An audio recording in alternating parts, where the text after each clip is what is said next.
DePaolo's World Thoughts and Impressions on Workers' Compensation and Life. Monday, April 4, 2016. ColoradoCare. There's lots of discussion going on around the nation these days about what to do with workers' compensation. Or more accurately, how to make workers' compensation more relevant to the modern economy. The International Association of Industrial Accidents Boards and Commissions is hosting roundtables across the nation to get the conversation going. Others are hosting parallel events.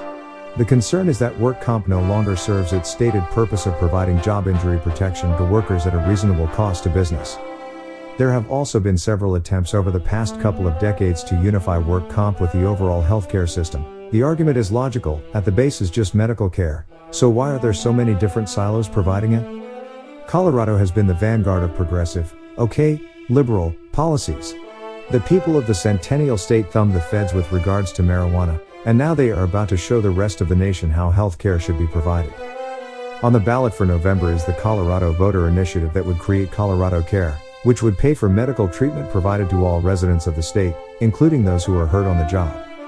ColoradoCare shall assume responsibility for payment of all reasonable and necessary medical expenses incurred by workers who suffer injuries or illnesses arising out of and in the course of their employment after the date ColoradoCare assumes responsibility for healthcare payments, the ballot measure says. The proposed law would levy a 3.33% payroll tax on workers and a 6.67% payroll tax on employers, as well as a 10% healthcare premium tax on non-payroll income to raise $25 billion to pay for medical care. A 21-person board of trustees would be created to oversee the program.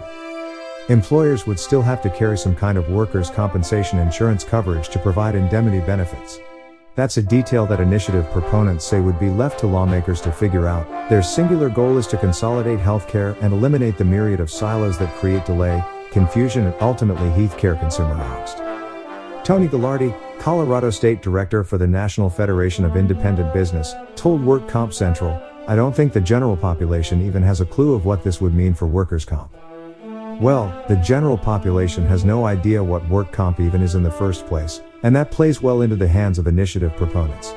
Ballot initiatives work on the KISS theory. Why complicate the issue? The ballot initiative will eliminate the liability contest for medical care. Someone claiming an injury or illness will get treatment regardless of cause or circumstance. The intent is to eliminate that situation and guarantee, at a minimum, whoever is hurt will have access to medical treatment, said Ralph Ogden, a former workers' compensation claimants attorney who served as chairman of the committee that drafted the initiative language. Work comp wants fret about the details. What about transient workers? What about return to work? What about this and that? Folks, it doesn't matter. Work comp has a bad reputation with the public. People that aren't in the industry don't care about who pays for what, when or why. All they see is insurance companies making money off the unfortunate.